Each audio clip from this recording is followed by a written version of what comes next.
So we've talked a little bit about how leader decision making in terms of human psychology, but also leader decision making in terms of their leadership style can affect foreign policy. I'd like to turn attention now to this idea of leader personality, and in particular, this idea of leader profiling, the idea that we can study people and understand how their behavior might differ from that of other people, and how we can maybe use that in a useful sense in foreign policy. So the conversation we'll be having about leader profiling is something that I didn't sort of develop. This is something that has long been done by the Central Intelligence Agency, the CIA, that has been doing leader profiles for a long time. And I based my discussion here on this book by Gerald M. Post, who worked as a profiler for the CIA for a number of years, and based on his insights in terms of profiling Saddam Hussein and Bill Clinton.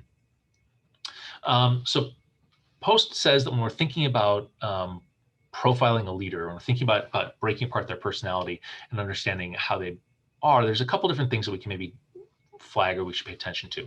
One of those is just the affect, right? So how people present themselves, right? And so would you describe the person as sort of anxious or as aggressive? Are they hostile? Are they passive or active? Are they motivated by sort of a shame or a guilt dynamic? Just trying to understand the general bearing about how the person carries themselves can be useful to getting a handle on how they might respond in different situations. In addition, we might think about the health of a leader, right? And again, these are maybe keying in on things we talked about with Barber about the active passive dynamic, and now with health, the energy level, right? How much are you throwing into the job? What are your working hours? But also, Post would say, is the leader drinking? Are they using drugs? How might that affect their cognitive functioning? How might that affect how they're able to interact with the job? We might want to understand the drive for power that a leader has, right? Are they willing to be more passive, or do they have that need to sort of dominate those around them, to control situations? Are they going to be more driven or more cautious? We might also want to understand their intellectual style, that people make decisions in different ways. Some people are very reasoned and systematic. Some people just sort of instantly know what they think should happen, and they're just automatically convinced that's right. They're very decisive. Other people are very avoidant of decisions, that they really try to put decisions off, or they can't make up their mind. Again, that's a useful thing to know about a leader, because it maybe gives you some insights into how that leader might respond in a crisis situation. And then lastly, Post talks about personality type, and we'll, I think, end a little bit about talking about some of the more dangerous or difficult personality types in terms of leaders.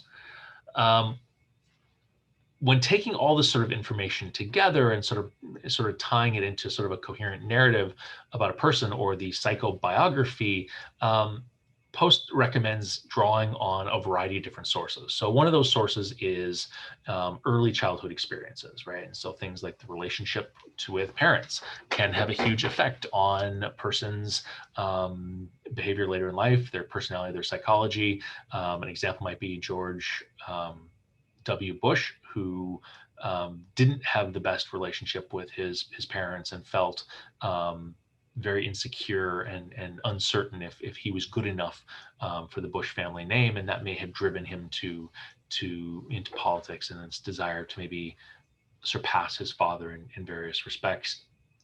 The fantasies and dreams and play styles that people have as children. And I remember very much learning about the play style that my mother had when she was a child, that she talked about how when she was asked to do the dishes, she would sort of tell herself this narrative about how each piece of silverware was a living thing, and she was sort of this princess in the tower and waiting for it to be rescued, and getting the stories from all these silverware about what they've been up to. And I thought that was a very boring kind of way to play, that you're sort of passively listening to silverware tell you stories. My play tended to be much more active. I was doing things. I was making things. I was creating things. I was developing things. She was creating too, right? She was creating stories, but it was much more in a passive receiving end, or she was not the source of the story, but the listener of the story, even in her own play. And again, those things may give you a window into how people interact with the world. disruptive childhood events, right? That things that might have created trauma in childhood or affected bonding. Those are things that you might want to know about a person to understand how they might react to different situations. When we're trying to get that kind of information, Post talks about a variety of different sources that we might go to. We might look at memoirs that leaders write or autobiographies, but Post cautions, and I would sort of reinforce that anything that leaders write about themselves should be taken with a grain of salt, that leaders don't just write for the sake of, giving you a window into their soul. They write to convince you that they're amazing and that you should support them and back them and give them money and vote for them. That's why leaders write books about themselves. And so maybe we need to think about that carefully before we simply take everything leaders say about themselves at face value. Public statements and behavior, how leaders actually act, might be something that can go into a psychobiography. Interviews might be useful, where leaders have been asked to sort of answer questions and are pressed on specific things. So it could be with the leader, or it could be with those close to the leader, right? People who worked with somebody, people who grew up with them. They may have insights into that person and their psychology that can be helpful in constructing this psychobiography. But Post also flags that we should never just sort of assume that because we have this information about an early childhood or about how leaders have behaved in the past or what they said in the past, that is necessarily a good indicator of how they'll behave in the future. That individual leaders, people, vary considerably. And some folks remain very tied to those childhood experiences and they continue to affect them. Other people sort of shake that off and sort of move on a different direction. Some of us are very good with cognitive dissonance, that I can say one thing 1 minute and say another thing another minute and not necessarily see any real tension in that.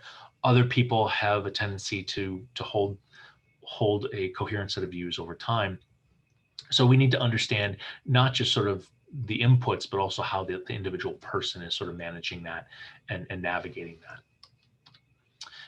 I found this to be a useful sort of visual. I'm a visual learner, and this is something that Post puts in his book, where he tries to recognize that just because we have personality sort of profiles doesn't mean that that's sort of the end of the story. He argues that individuals, people, I guess that's sort of the blob that has the sort of Roman numeral 3, are embedded in a much larger context, right? So there's the broader historical milieu that we are sort of in, the modern world versus, a medieval world, or the ancient world, that we are in particular social environments that affect us, right? And so we may behave differently at church versus in a classroom versus in a bar, right? Those things matter. The immediate situation, the problem we're trying to solve, matters for how we as individuals act. And it's only when we take all of that stuff into consideration that we can then say, oh, well, this is the person's personality. This is how they're going to navigate these kind of situations. And that's going to produce the observable political behavior, what they do, what they choose. And so again, I think this is a useful reminder that while leader personality and leader style is important, 99 times out of 100, leaders are well constrained by the broader situation that they find themselves in. And most leaders will behave fairly similarly most of the time. However, it's that 1% of the time where things are in flux and things are dynamic that you really do want to understand sort of the personality and the psychology of the person in charge of a state. I'm going to maybe finish this up by talking about leader personality. And I think this is maybe useful because there are particular personality combinations that can be quite toxic when paired with power. So one of those is sort of the obsessive compulsive personality. And this is something that I think folks see a lot. You may be even able to think about folks who fit this pattern, seeking to control situations by focusing on the procedures and the rules. Somebody who navigates their world by focusing on rules rather than focusing on consequences, what needs to happen, what's important, getting sort of stuck into the minutia and the weeds, and not being able to sort of break away from that. And Jimmy Carter is occasionally flagged as a leader who had a dollop of this sort of obsessive compulsive disorder that in trying to reform the tax code, he would go through line by line by line, wanting to debate and discuss each of these, individual line items in the tax code, rather than sort of stepping back and say, big picture, what are we trying to accomplish here? What needs to happen? Do rates need to go up? Do they need to go down? Do we need to shift how we're taxing, where we're taxing? Going through line by line is maybe not the best use of a president's time. But if that's your personality, if you're sort of the kind of person, as Jimmy Carter was, who insisted that the White House tennis court be scheduled through him, that level of detail control is where you sort of focus your attention and sort of pushes out and obscures the big picture. Another sort of negative personality type is the narcissist personality. And as somebody who grew up where my father was very much a narcissist, I can tell you that this is a difficult personality. That narcissists create an image of themselves, an image of themselves that's not grounded in reality, an image of themselves that they prefer to actual reality. My father very much hyped himself as a hero of every situation, as the problem solver or the smartest person in the room in every situation.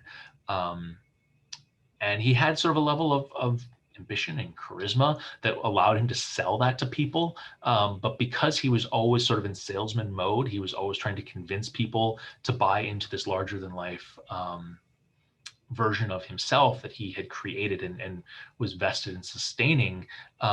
He was also very erratic, that he would turn on people. People would come and go. And as long as they were buying into the narrative, they were part of his life. And then they would be purged because they challenged or confronted some aspect of the story he was telling about himself. That a narcissist really is so invested in that story of themselves that they can't understand or sympathize or even respond to the needs and concerns of other people. The only thing that matters is drawing other people into that story and sustaining it. And this can be a really toxic dynamic in a leadership situation. I'm recording and I will not say more.